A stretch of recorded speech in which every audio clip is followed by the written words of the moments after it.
Hello viewers, hope all of you are well.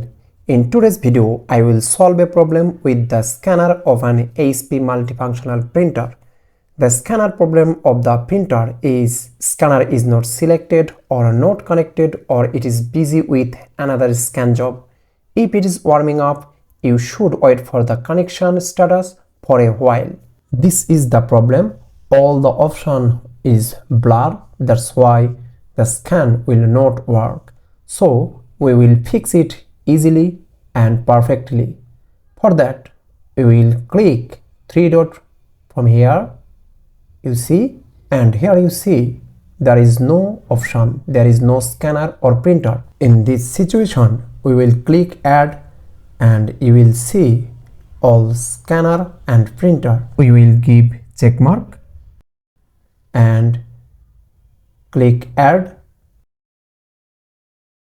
and click allow.